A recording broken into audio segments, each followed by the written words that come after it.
Speaking of AI generated voices, we've got a deep fake of a different type.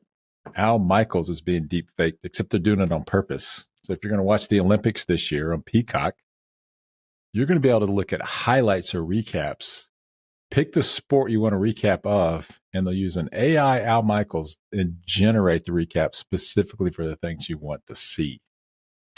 Now, what's cool about this is they actually approach Al Michaels, who does Thursday Night Football. He did Monday Night Football. He's famous for saying, "Do you believe in miracles?" for the Miracle on Ice in the 1980 Olympics when the hockey team beat the USSR, Russia. unlike our soccer team that lost this week in Copa. Didn't even make it out of the group stage. Just want to point this out. So Didn't make it out of the group stage. Thanks, Alexi Lalas, for putting them in the final. Yeah. Because that's what he predicted. So, but AI Al Michaels will be your customizable highlights for the Olympics. So, Sarah, you're a big Olympic fan. How do you feel about AI generated content for all of your highlights now? Yeah, I'm not a fan. Although I will say maybe for the casual viewer, this might be a good solution. Like, I am the kind of person who will watch every single event and like the whole event. Like, I don't want the at the end of the day where it's like, oh, let's check in with our field event. And like they show the like last throw of the discus or something like that. I'm like, no. Show me the whole thing. So I am like super into that. But what I really, really love is commentators. Like, I love the commentators. I love when they're like, oh my gosh, like if you look at, oh my gosh, Rowdy Gaines for swimming, like he will flip his lid during a race, like just totally flip out. And then like Otto Bolden and Sonia Richards-Ross on the track and field stuff, like you get to know these voices and you love like exactly their reactions and how they're going to talk about a specific thing.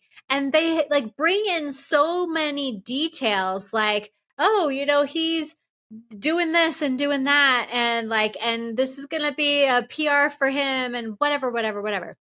So I love all of those like really intricate details.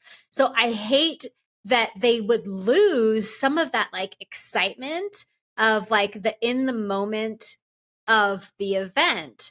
Like if they want to put together a compilation with the actual commentator, like saying stuff like. It's a lot of work though. Well, I think that's the thing, right? Yeah, it is the work.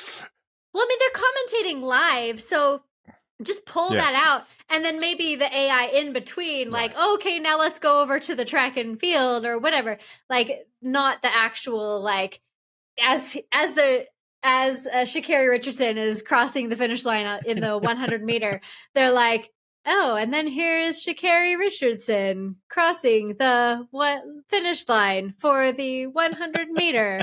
I mean, it's not going to be super robotic like that, but it's not going to have the like soul and inflection. It's not gonna be good. Yeah. All right, Kevin, you're a geek. You're nerdy. You're into this AI stuff. I got some specific questions about this for you. Go on then. I think I haven't asked you about this, so this isn't a bit. I really want to know. Like, okay, go for it.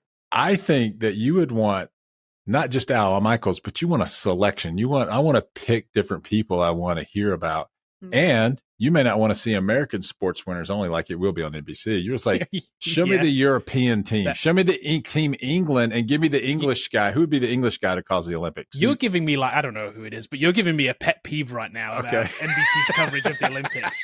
You know, it's America, the Olympics. Man. That's all it's the Olympics, right? It's a world event. The entire world is in this thing, right? This is the only country in the world I guarantee that only covers their own athletes. It's so bad. I will watch any other country's coverage other than the US coverage because it is that bad. I'll be like, you guy will literally finish last and they've got the camera on him.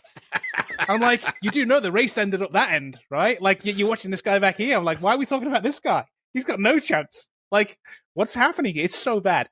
But I will say about like Al Michaels, this might be the one and only time this ever happens because I have a feeling it's going to be so bad that we'll never see this again. This will be the one and only time, and it may not even last the whole Olympics. I have a feeling it's going to be that bad. And also, I'm wondering why he's agreeing to it. I'm guessing two things. one, he's getting paid, right? He's getting paid for doing nothing, by the way, but I'm okay with that because he's licensing his voice and his likeness. Right, it's like not that the he Scarlett did nothing to get there. Johansson thing, like Exactly. They it's not that actually he asked him. did nothing. Yeah, he didn't do nothing to get there. He's earned the right to be paid for the AI. I totally get that, so I understand his reasoning there. I also understand that he's licensing his likeness and voice to NBC. So there is a trust factor there. There is a trust factor that they're not going to have him say stupid stuff when, they're not going to have him do meme stuff and I'm assuming part of the agreement is like, don't do stupid stuff with my voice. I would hope that's the point. But I think he trusts them not to anyway. So I think that's part of his deal there. And I don't blame him at all. I just think it's going to be terrible. Yeah. The problem is like exactly that. I don't think people are going to tune into it because it's going to be boring. Like if you're just the casual viewer of the Olympics, you're not going to watch this because it's not going to be super entertaining. You're going to maybe do the first one and you're like, yeah, that kind of sucked. Like I'll either not watch the Olympics or I just won't watch this because it's really boring. So do you think, Sarah, that they missed opportunity by not using Scarlett Johansson as the voice of the Olympics? Yes. She should have been the voice of the Olympics. She's the voice of every other AI. I mean, Might as well. Yeah. We're paying her $1 billion anyway, so we might, ChatGPT's doing it. So I'm sure. So, Kevin, we have Lou Diffie is one of the track and field announcers, and he does have an English accent. So you've got... Yeah, but he's only going to be talking Lou about Americans. Diffie. This That's is the true. problem. This is the problem. Well, there's that. But... Yeah. Well, it'll be like, it'll be the 1,500 meters or something. And like some dude from Kenya is going to win it. And we'll cut to shot put because some American's going to finish fourth. Like... You know what I mean? It's that kind of coverage that annoys me. Like, I cannot be dealing with it. I'm like you, Sarah. I want to watch the whole event. Exactly. I want to watch the whole That's why I event, say, like, regardless of who wins, regardless of who it is. I want to watch the Right. whole event from start to finish. I want to watch the guy that's going to finish last and the guy that finishes first. Exactly. In all seriousness, if they can get this and nail this, I do think this opens up the door for other things. And so there are announcers in the past like Howard Cosell, Harry Carey. And I watched the Tour de France, believe it or not. I watched bike racing, and it's a 5-hour, it's kind of a snooze fest. But there's this guy named Phil Leggett. I watched the bike racing in the Olympics. That's fine. I get it. But Phil Leggett is the voice of the Tour de France. And I can't imagine when he's up in age now, ever watching a Tour de France where he doesn't do the voice of it. Because it doesn't sound like it when they bring in other people. And it's like, where's Phil at? Is he sick? I mean, he's like in his 80s, but come on, man, we need you to do it one more year.